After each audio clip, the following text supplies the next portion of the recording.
Center for the Study and Teaching of Writing. This is Writers Talk, and I'm Taylor Altier. I'm here with 3 incredibly talented educators who were hand-selected to attend the Experience of a Lifetime at Apple's headquarters in Cupertino, California. This 3-day boot camp gave them the opportunity to take their online college course ideas and build them and bring them to life on an iTunes University platform. I have with me today Nicole Kraft, Clinical Assistant Professor in the School of Communication, Cynthia Self, Humanities Distinguished Professor in the Department of English, and Dr. Cynthia Dassler, Instructor and Curator of Plants in the OSU Herbarium. Thank you for joining me today. Thanks for having us. Okay, so I just want to start with the boot camp itself. How did you find out about it and decide to pursue it? We'll start here with Cynthia. I think I found out about it through the Digital Union website and the Digital First initiative here on campus. And I've always been interested in merging technology with teaching, and so it just fit perfectly with, also we are implementing a set of iPads in our classroom, and so it just fit perfectly with what we were trying to do in our class. Which classroom is this? It is EEOB, which is Evolution, Ecology, Organismal Biology. It's EEOB 3320, which is Organismal Diversity. I'm sure I got an email about it, but as a native Californian and someone who every single electronic device I own, short of my TV, is an Apple product, I said that the chance to go to the mothership was one I would not pass up for anything. So I swore there would be some way I'd go, if I had to pay someone off, I would be able to go to that boot camp. And I was creating a course at the time that's COM 3404, which is Media Law and Ethics. It's the first time I've ever taught it. It's been taught here before, but we've merged the 2 classes, Media Law and Media Ethics, together. And I knew I wanted to do some pretty significant creative devices that would really lend themselves to video and audio and a multitude of multimedia platforms. So since I teach multimedia at another class and I was just creating this class and I knew I could really make this into something that would benefit from being on a digital platform, I knew that it was the perfect marriage at that point. Yeah, it makes sense, bringing those 2 together. In the Department of English, we're always experimenting with technology, and a colleague of mine, Professor Scott DeWitt, had gone to the first boot camp, and so I heard about his experience. And because we're looking for new ways to help students compose with multiple media in a multiple expressive modalities with video, audio, and printed text, we thought this boot camp would be the perfect opportunity. And I've always wanted to go to the mothership. So it was a lovely opportunity for us. And I think we all had the idea that this might be an absolutely perfect opportunity to get away from campus, to leave some of the demands of our daily lives behind, and to have a place where we could experiment with some time and with some creative colleagues that we don't often have the chance to do. Right. So tell me about when you got there. So you got there and it was probably a really big secret, blindfolded you, take you into this mystery of the headquarters. But once you got there and you got into the boot camp stuff, where did you start? What did you do? Did you take materials with you, and what kind of materials did you take? Let's start. We took the materials with us. We were asked ahead of time to have the materials that we wanted to actually put onto our iTunes U course already put together in a file, so that all we had to do was build the course there. When we got there, we were in this wonderful room that was just like a U-shaped table. We got to all sit around the table, and around us were probably at least a 2-to-1 or a 1-to-1 technical expertise help from Apple or our technical crew from OSU, there to help us put together our iTunes U course. It was wonderful that we could sit there and experiment with the iTunes U the manager and course materials, put our stuff in, experiment with how we could get some of our unusual material in, and there was always someone there to troubleshoot our questions. So it was wonderful just to be able to sit with everybody that was trying the same goal and do that. It was just a beautiful time just to be there. Your experiences were the same? Yeah, I mean, I think we might all echo what, yeah, in that case, because we all had the same experience. But I do think that although the goals were the same, the materials were very, very different. So the neat thing was to watch how different people solved similar problems. People working in the sciences, people working in journalism, people working in biology and chemistry. And those are very different environments to solve communication problems, but we got to watch how everybody did it, and then whenever we got stuck, all we had to do was raise our hand and somebody was there like that. And that makes a big difference when you're not slowed up by the frustration of having to learn while you're going, where you can get somebody to answer every question that you have. You can make astounding leaps and bounds in your own work. We had a lot of collaboration among each other. So, you know, while we were, I mean, Cindy was working on a project for a piece of her project, the icon that we needed to form. It was the cover, yeah. I was able to help her with that, and you know, while we were working on different aspects of it, somebody was either further beyond us or had come up with a different way to do something.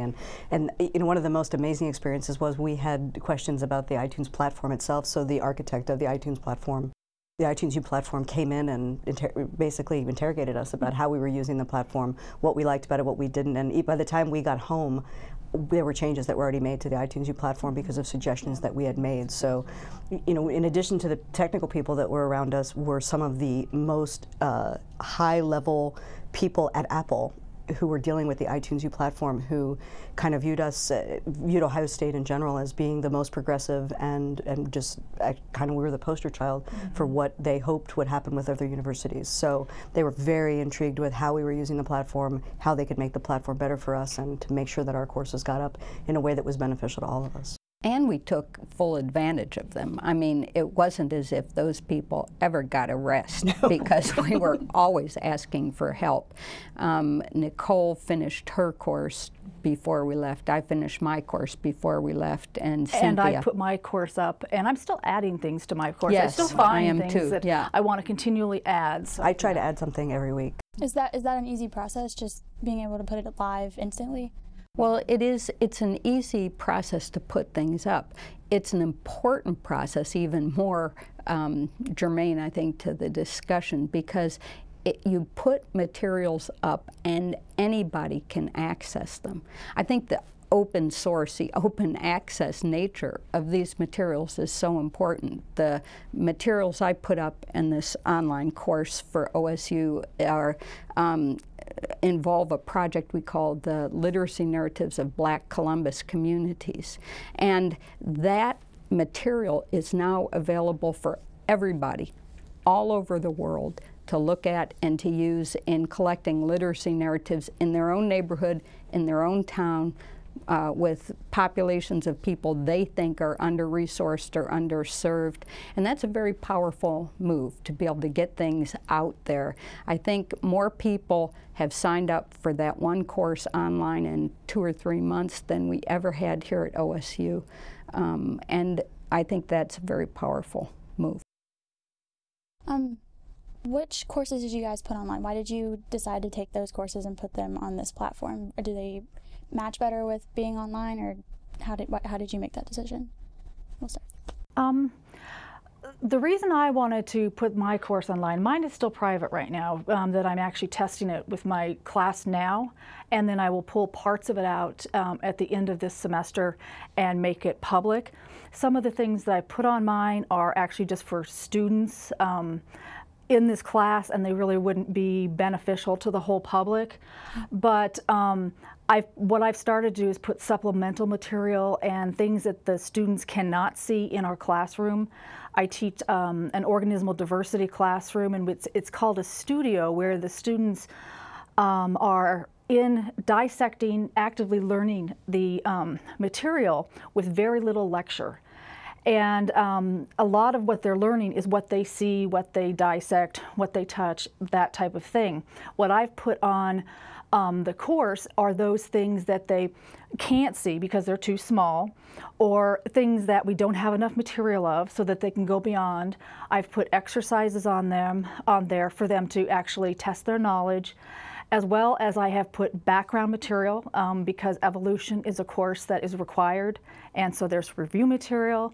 And there's also some supplementary material like how to use the app that we use on our iPads in the classroom, Notability. We have a tutorial on that, and I also have a tutorial on how to make thin sections of plant material on there, because the students always have trouble with that.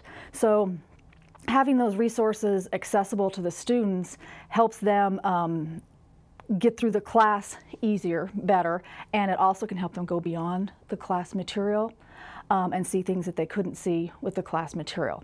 Now, I've only done the plant side of our course because that's the part I teach, so I called mine Plant Diversity. It could easily be expanded into just organismal diversity if somebody were to come in and add an animal portion of it, but mine concentrates on the plant diversity. Okay.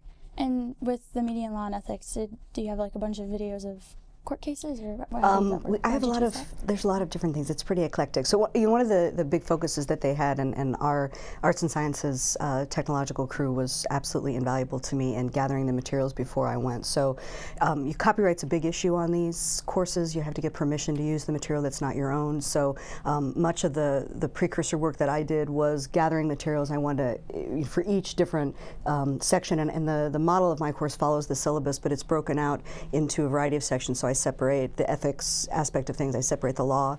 So I partnered with a gentleman out in Illinois who runs what's called the OYA project at the Kent College of Law, and he has all of the Supreme Court cases online. So he allowed me to not only use the written documents that he has, but he also has all the oral files that are available. So we were able to upload those with his permission, and then I got a variety of videos that explain different cases, that explains law in general. We look at different ethical issues. So the thing about ethics and media law, and the reason that I decided to pick that course, is because it changes every day. In fact, the first few weeks of this course this semester, I called it the gift that kept on giving, because it seemed the media was doing something that went beyond the norm every day. And so we discuss those topics in class. My students write up those discussions. I post all of those written discussions anonymously, but I post them onto the iTunes U course. So people can, if they're subscribing, and I seem to have a really popular following in India. I have a popular following on the East Coast. I get a lot of emails from people who are in New York and New Jersey, all throughout the Far East. I'm corresponding with a lovely young person in China right now who's never had a foreign pen pal, but he's in middle school and he's interested in advertising law. So all of these people get to see what we're doing in the class, and we videotape. We're actually simulating court cases that haven't yet been decided. They're cases that we've supposed will come before the court based on current legal issues and current ethical issues. And so we have spent the last week and are continuing to recreate those. We do 4 of those in a semester, and once we've recreated those and we videotaped all that, I put those up in addition to the discussions that we've done. So to me, it's a living repository of information. It's constantly growing. I have an update section, so every time something does come up in the media, the Manti Te'o story, or the New York Post putting up the photo of the man before he gets hit by the subway train, those are discussions we have in class. I'll put those materials up, and then I'll invite discussion on our Facebook page that we have. That's one of the limitations of the iTunes U platform, is there isn't really the opportunity for dialogue. So I pull in Twitter and Facebook and try to entice people to correspond in that way, and we've gotten some pretty good dialogue going, but that's something that you have to kind of reach outside of the program to do. Right. In your literacy class? Well, my class revolves around people's personal narratives about learning how to read and write, or personal narratives about the role that reading and writing plays in their lives. It requires people to contribute their narratives, and then others to look at those narratives and to think about what kind of information they tell us about reading and composing, and the role these play in our family lives, in our community lives, in our academic lives, in the lives of people and citizens all around the world. So we can do that here at OSU, and we can do it in Columbus neighborhoods. We can go out and we can ask people for their stories, and we often do on the streets of Columbus, or over in the Near East neighborhoods, for instance, where people want to tell their stories. But how do we get those people in other parts of the world? How do we get those stories in those neighborhoods with groups who haven't been invited to contribute or haven't been invited to tell their stories, who may not have a voice in the way they'd like to have a voice to describe the reading and writing that goes on in their communities? And that's what iTunes University allows us to do, to put the narratives that we do have online so that people can look at them, and then to contribute their own narratives so the stories that they want to tell about their own neighborhoods can be told in their own words, for their own purposes, and with their own ideas in mind about audiences.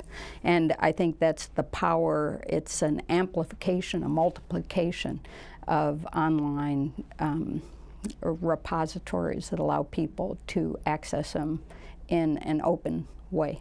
Right. I think one of the beauties of iTunes U is that you could put on there any type of media. I mean, you could put Word files, you could put PDFs, you could put video files, you could put PowerPoint or Keynote files. I mean, so you could like make a link to an app or a link to a website if you wanted to direct the students to some different places. You could put all that on there and then integrate it all into some kind of cohesive units that people can actually latch onto. But I probably have every type of file in my iTunes course because it lets me, and there's so much out there in terms of information that you could link to, and that's one of the reasons I'm constantly finding new material, is because there's so much to find. You know, there's one other thing that we haven't mentioned. Because you can put video, audio, and textual material on iTunes University, people who learn differently or may have different abilities, if you have a disability, you can access the information in another medium or in another modality that allows you to learn in the way that you learn best. And I think that's what most teachers would like to do. It takes some time because you have to represent the material in several different ways. But it's well worth that effort because other people get to access it in the way that serve them best. Now, this may be just me not knowing, but are these courses supplemental to an actual physical course, or can they be courses all on their own that students take by themselves? They could be on their own.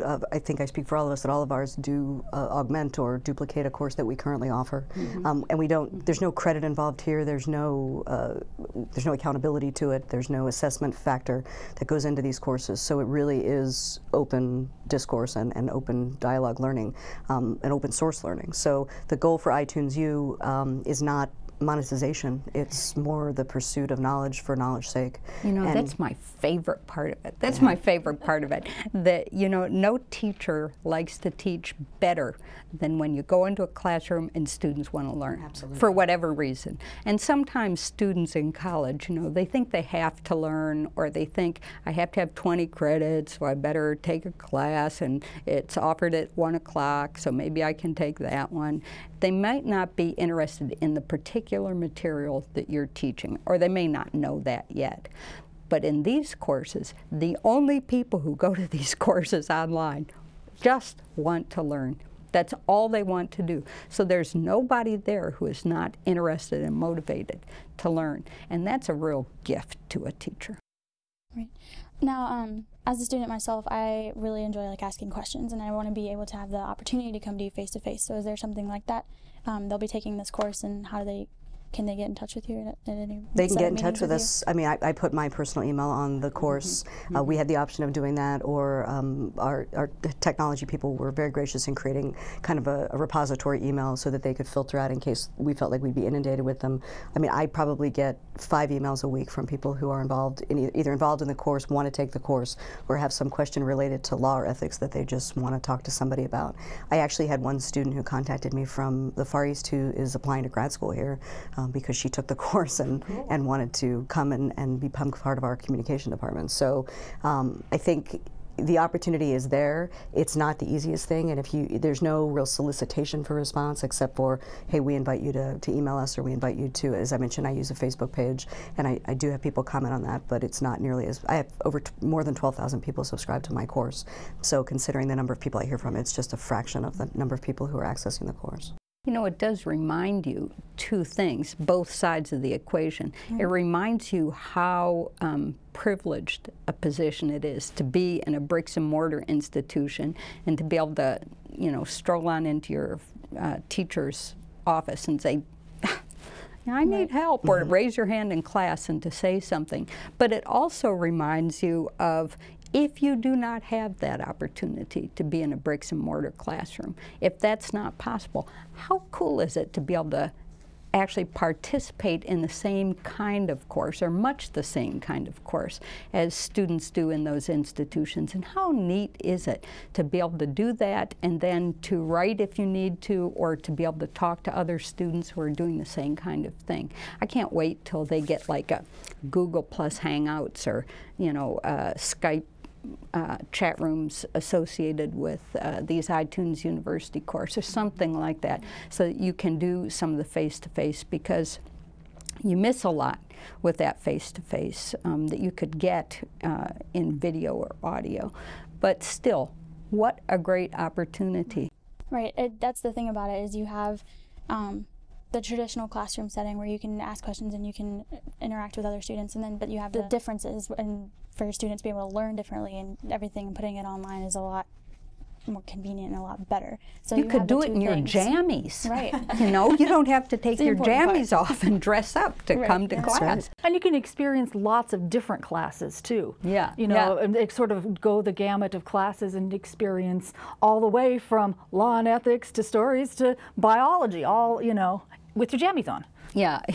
So where do you guys see this going? Like, everything's going from the traditional classroom to online. Do you see a balance in it, or do you see more things going on digital? What do you think? For my particular discipline, it's going to be a balance. Because I like to introduce the technology in the classroom. The iPads are working great, the iTunes U course is working great, but the students also have to experience touching the organisms that we actually have in the classroom. And so I'm looking for a balance. But I'm also looking for ways to use technology to engage the students with the work. And actually, I want them to leave. If they, like what you were saying, they may not come in knowing they like the subject, but I want them to leave liking the subject. And so I'm looking for different ways to engage them in that type of you know, teaching. And so this is a perfect way to do it, using the iPads, using iTunes U. It's just another way for me to help them learn and help engage them in the material. I'm planning on growing with additional courses. I have other courses that I plan to put online. I'm not teaching this Maymester, so my goal is to have another iTunes U course up before Maymester's over. I'm incorporating iBooks that I'm writing now so that I can actually create my own support materials for these courses. And my goal is that they augment the in-class teaching that we offer, and even you know, as we look at leaning more toward a flipped classroom where, you know, we encourage students to get a lot of core knowledge outside of the class and then put that knowledge into practice inside the class. I view this platform as being invaluable to being able to do that.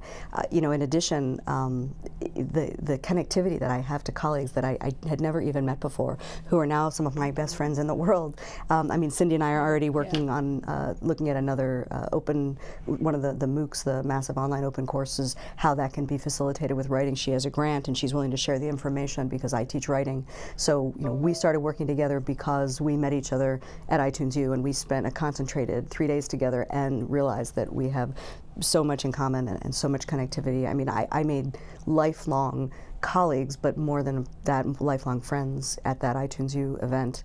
And it truly changed the way that I look at teaching and changed the way that I'll approach every class that I teach from now on. How can I create an opportunity that will provide learning for everyone in whatever way that they choose to learn, and augment my students that are in the class, invite students that are outside of the class, and make it truly a worldwide learning experience. What a great opportunity to collaborate in every way. I love that part of it. You asked what's going to happen next, where is this going? The thing that I like the best about this effort is that I don't know where it's going, and it's going to surprise me, and there's nothing better than being surprised and delighted in that way and invigorated in your teaching. So I hope I don't know where it's going. The other thing that I really like about this effort, we always say in English, the people come first, the curriculum comes second, and the technology comes only a distant third. But boy, what a great third, you know, this technology is coming in, because it's affecting the curriculum and it's affecting the students in positive ways. What could be better than that? Right. Some students may be a little bit scared to start moving completely into digital, so do you have any sort of advice? Obviously it has many advantages in the fact that you can learn in so many different ways, but what can you tell students to at least try this sort of thing? Get on, just play with the technology, I think. If you don't know how to access iTunes U, I mean, there's people who do and can help you, but once you get on, you just touch and play. I mean, all this is, even with computers and programs, you just touch and play. And as you play, you learn. You learn how to navigate. I think, to me, that's the easiest. The students that I have now, we have some iPads in the classroom. We started having them the first semester, last semester, and I first started, you know, I handed out the iPads and I wanted to teach them how to use the iPad and how to use our app. Well, I started doing this and they started nodding off, kind of thing. They didn't need to be taught. They didn't want to be taught. Yeah. So this time I didn't even teach them this semester. I just handed them the iPads and they did it. They just did it by playing. And so I think what I would do is just say, get on and play. And then that'll help reduce the fear, and that'll just get them more familiar with everything. I'd want to tell them we're not going anywhere. You know, our goal is not in any way for them to go online and be, you know, it's great that they can view these materials in their jammies, as Cindy points out, but we want to meet them. We want them to come to class. We want to get to know them. We want this to be truly, you know, a well-rounded learning experience for all of us. So what I'm providing in these iTunes U courses is not a replacement for them to come to class. In fact, you know, students that I have now in the live version of this law and ethics class say the best experience that they have are the discussion groups that we do, where we each break out and we talk about an ethical issue and how we would handle it. And there's no right answer. There's a lot of right answers, and how you become an ethical person and how you start to apply ethics and what the difference is between law and ethics and how those two both intertwine and come at crossroads with each other. That's stuff that we can't do online. So recognizing that for me, technology is an augmentation to the teaching that I do, the experiences that I have with my students, and the relationships that we all build together, so that in the end, we've gone even further than we could just with a classroom environment. That's where I view technology taking us. Yeah, I don't think any of us became teachers to interact solely with machines. What gives us great pleasure is to interact with other people, especially with students. So I don't think we'll ever want to give that up. We might do it in different ways because we can interact with more students in different ways, but in digital environments. But I don't think we'll ever give up the interactions. And I would say to students, find and seek pleasure in the experimentation, in the play. If you can do that, if you can enjoy yourself while you're experimenting and understand the importance of experimentation in education, you're going to do just fine. Can you guys give us a little hint at what you're going to do next? Like what courses you're going to put up next? Do you know if you're going to put one up? I'm not sure I'm going to do another course, although I might, because I have an Ohio Plants course that would be very nice on. Cool, yeah. Yeah, it would. But my first goal is to take my course that I have now and pull out the elements that I want to make public and put them in a separate course, and then leave the course I have now for my students, leaving the elements in that they only need.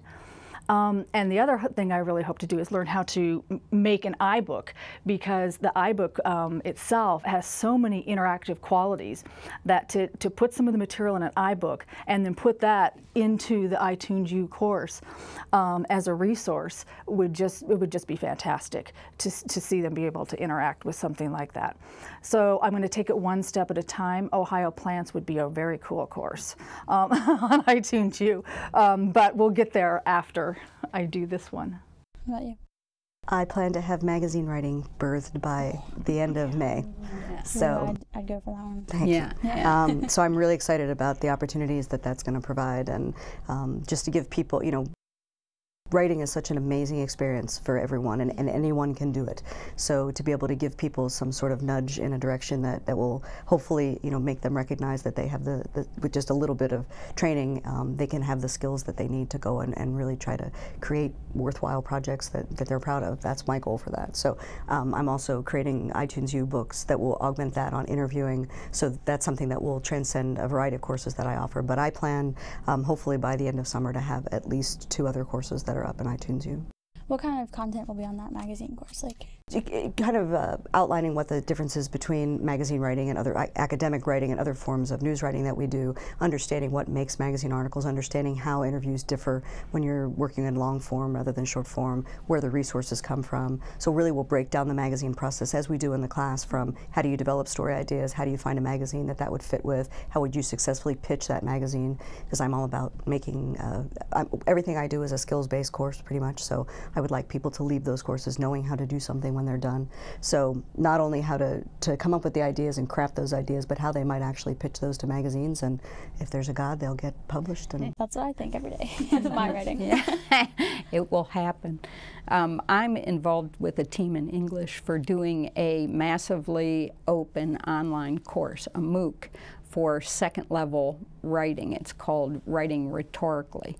And what we're doing is designing a course for 12,000 plus students at once, and a course that has no teachers. So, or let's say the course has 12,000 teachers, because we're trying to help students become better learners and also better writers, and also better able to respond to each other's writing. So we're designing a course where we teach them how to become better writers and better editors of each other's writing, and then helping them engage in that process of reading each other's writing, giving feedback, taking the feedback that's given, revising their writing, and going on with that in an iterative process, and then eventually publishing their writing in some sort of online magazine kind of format where people can read those pieces and also rate those pieces in a public forum. And that's people from all over the world.